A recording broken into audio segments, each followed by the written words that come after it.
Howdy folks, and welcome back to World of Warships with Rear Admiral Jingles. This is a little game that I played in HMS Icarus, the Tier 6 British destroyer, on Rita's live stream last week. Actually, as I'm recording this, I currently have no internet connection. My ISP has a fault in the area, although they are promising it's going to be fixed today, so we'll see whether or not I can actually upload this video under my own Steam, or whether or not I'm going to have to stick the video onto a USB drive, take it round to incompetent camera minion Eddie's house, and get him to upload it because he's with a different ISP. We shall see. Anyway, HMS Icarus, Tier 6 British destroyer.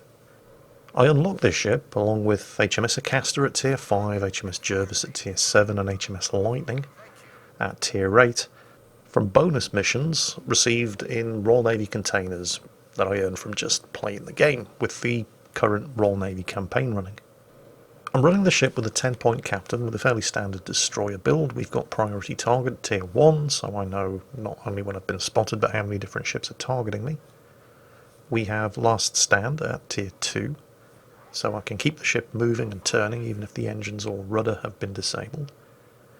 I've got superintendent at Tier 3 for an extra charge on all consumables, and concealment expert at Tier 4 for reduced detection.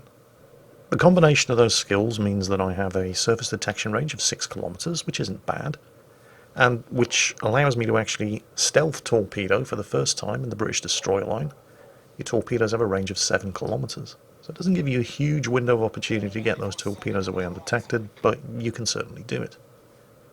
I also have 4 charges of the short range but extremely long duration Royal Navy hydroacoustic search consumable, and 7 charges with premium consumables of the short duration Royal Navy smokescreen. That's right, 7 charges. Now, I have seen people complaining that the British destroyer smokescreen is next to useless because it only generates smoke for 10 seconds and the individual smoke clouds only last for 40. Guys, you're just not using it properly. Okay, I've been spotted by aircraft and there's a bunch of enemy ships that could be shooting at me, so I'm going to use my first charge of smoke here, and since I'm in the smoke screen anyway, I may as well start shooting at the aircraft. The thing about the Royal Navy destroyer smoke is it's not at all like the American destroyer smoke, which lasts forever and allows you to just sit inside a smoke screen, raining fire down on anything within range for anything up to around a minute. The Royal Navy smoke doesn't work like that. It's basically a get out of jail free card. At its most basic, it just allows you to escape from a bad situation undetected. But it can be used in another way, and I'll be demonstrating exactly what I'm talking about later on in this mission. Okay, I've just capped, so I'm about to make a break for it, so anti-aircraft guns off. Yep, I'm spotted by aircraft, but only momentarily. And I am going to take some shots at that Normandy once I know he's fired. And I think he just did. So I should be able to get 2 shots off against the Normandy before I make it in the cut. His guns aren't even pointing this way, so this is perfectly safe. We'll dump some torpedoes in his general direction as well. The Normandy is actually at the moment outside the effective range of the torpedoes, but, well, he's kind of heading in this direction, and you know what battleship drivers are like. Particularly down at mid-tiers like this. Enemy destroyer was up ahead. Left the cover of a perfectly good smokescreen in order to try to get within 4 kilometers of a Queen Elizabeth so he could use his torpedoes, and, well, it didn't work out too well for him. Although, to be fair, he was never going to be able to cap with a Queen Elizabeth sharing the same cap circle, so, well, maybe he thought it was worth the risk. Now, there's a USS Helena over there, and, wow. Yep, that really just happened.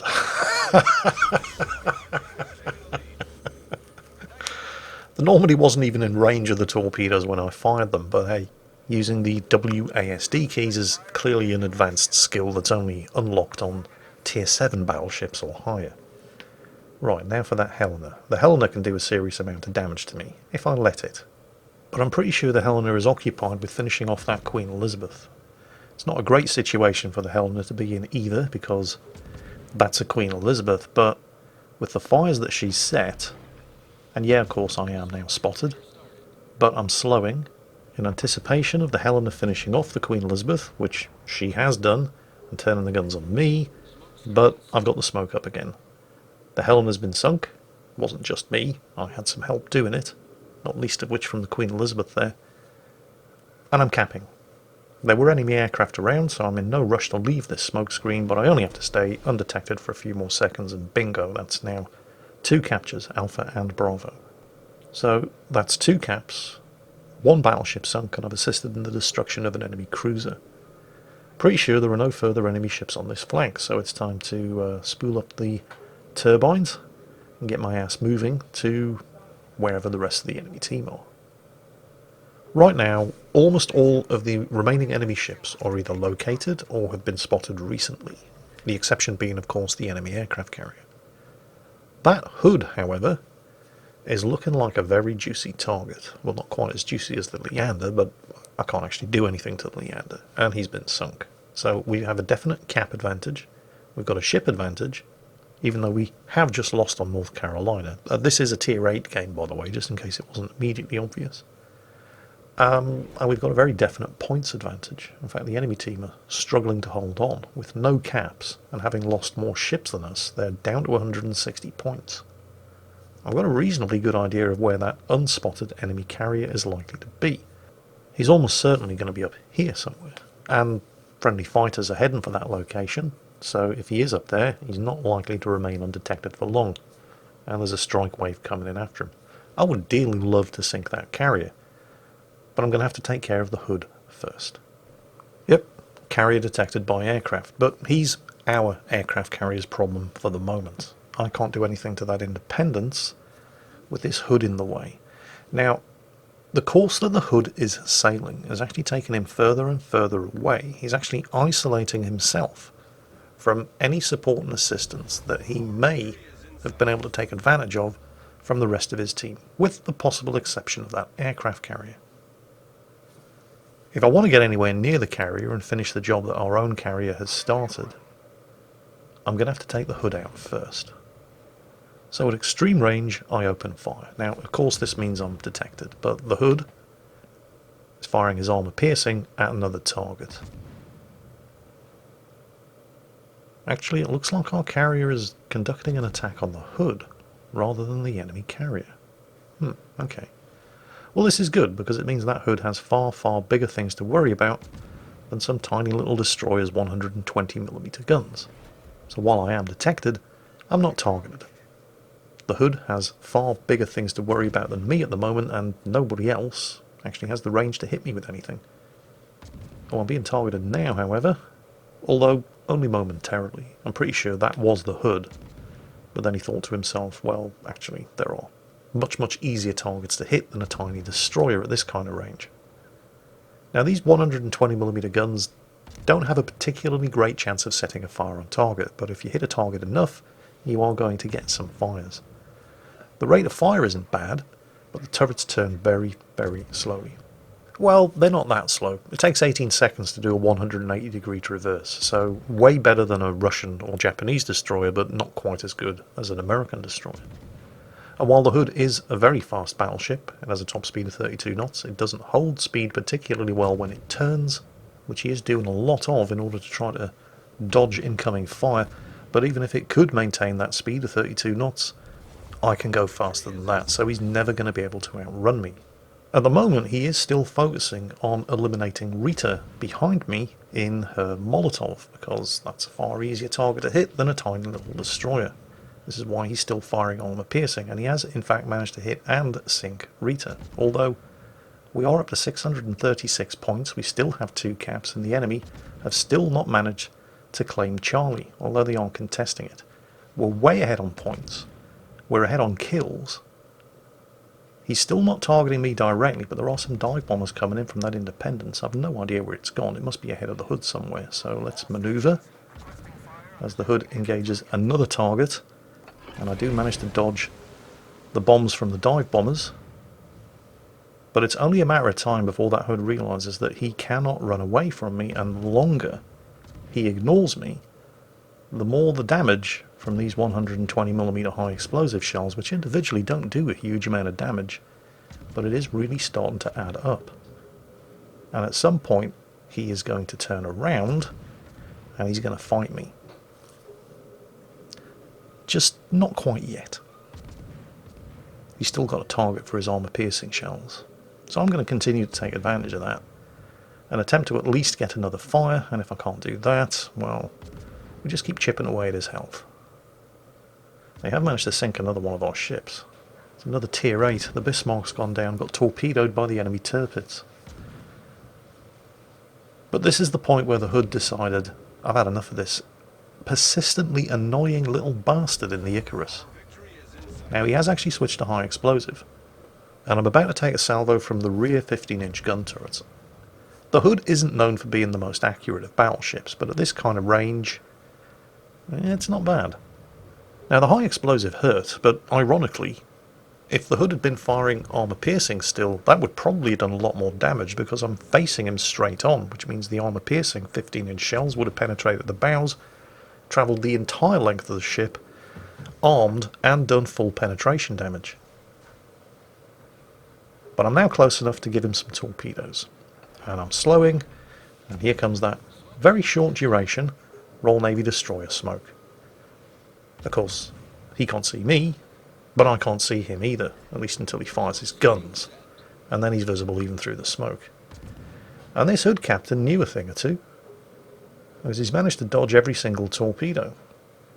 Now, since the smoke only lasts 40 seconds, I'm not going to sit in it waiting for the Hood to get closer.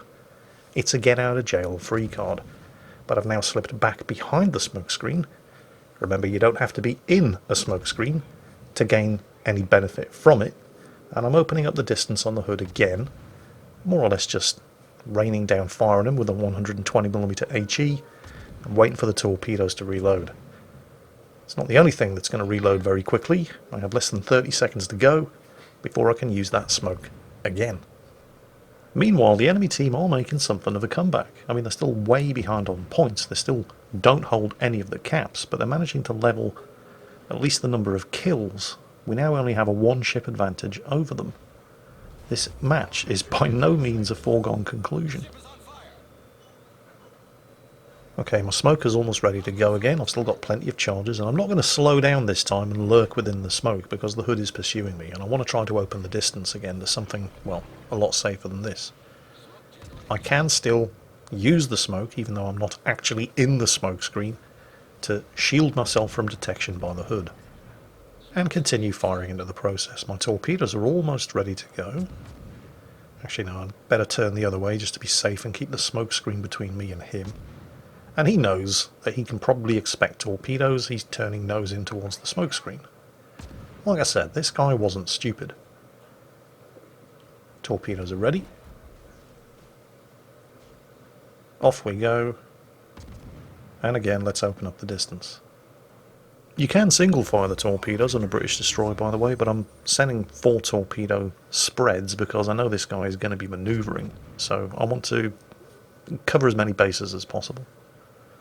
Smoker's gone already, but it's back up again in 23 seconds. There's 1 torpedo hit and flooding, and another torpedo hit and flooding. Both of them struck the Hood on the nose from the second torpedo salvo. And he appears to be very, very upset, which is understandable.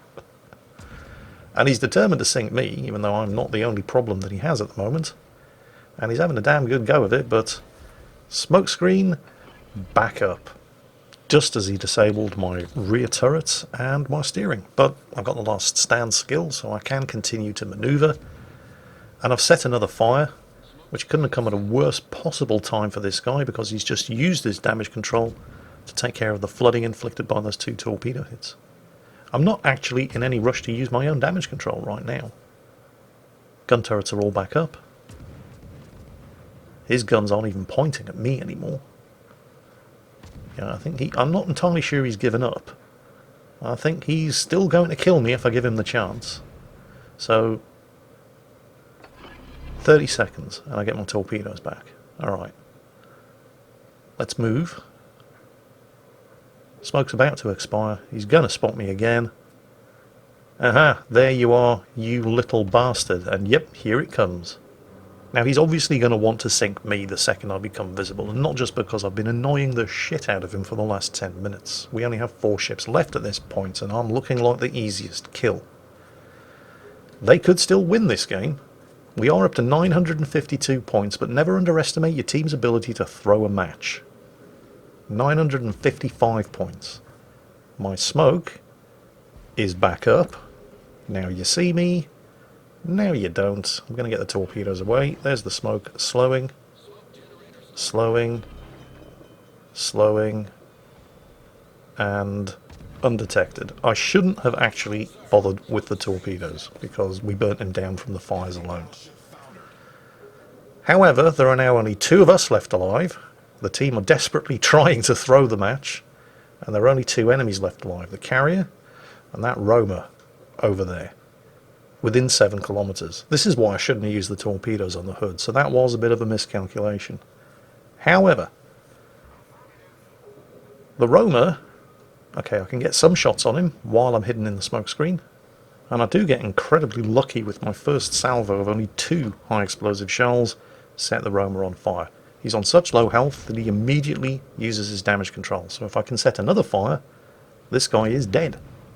No question about it. What I should have done now, well, the first thing I should have done is not use the torpedoes on the hood and instead sunk the roamer with them. But after setting the second fire, which he cannot do anything about, I should have immediately stopped shooting. Because while his front turrets aren't pointing in my direction, his rear turret is swinging around, and he could have killed me here. So this was definitely an error of judgment on my behalf, but he missed, and he's burning to death. So that is going to be kill number 3, and that's decided the match. Now, while that was by no means a perfect match in the Icarus, I mean, I definitely risked throwing it at the end there in my eagerness to get the kill on the roamer. But 102,000 damage in a tier 6 destroyer in a tier 8 match isn't bad by anybody's standards. I was very surprised that I wasn't actually top of the team's scoreboard. That particular run went to the Bismarck that got torpedoed by the Tirpitz earlier on, so well done to him, but still, nearly 2,000 base experience in a tier 6 destroyer in a tier 8 battle, and also completed a whole bunch of the missions in the Royal Navy Directive in the process. But hopefully you can see the utility of that Royal Navy short duration smokescreen on the destroyers. I mean, sure, you can't really enjoy the same benefits that you get with an American destroyer smoke, for example, where you just sit inside the smokescreen and blaze away with your guns at whoever happens to be within range. But you can imagine just how frustrating it must have been for the captain of that hood, who didn't play a particularly bad game, but he had this tiny little destroyer pursuing him incessantly for the better part of 5 minutes, and then when he finally turned to fight him, it was just, now you see me, now you don't. Now you see me, now you don't. All the while knowing that he couldn't catch me. Sooner or later he was going to eat some torpedoes, and even when he didn't have torpedoes to worry about, those 120mm high explosive shells just kept chipping away and away and away at his health. I really wouldn't have liked to have been in his situation. Although you can argue that it was a situation that he made for himself by the course that he chose, which basically isolated himself from the rest of his team. The carrier on his team certainly could have been a lot more help to him, particularly since the only reason that carrier survived the battle was because the hood was between me and him. But what you're going to do, you can't pick your teammates. So my commiserations to the captain of the hood, who didn't really do much wrong, but did at least allow me to demonstrate just how useful, under the right circumstances, that short duration Royal Navy destroyer heal can actually be. I hope you all enjoyed today's video, and as always, take care, and I'll catch you next time.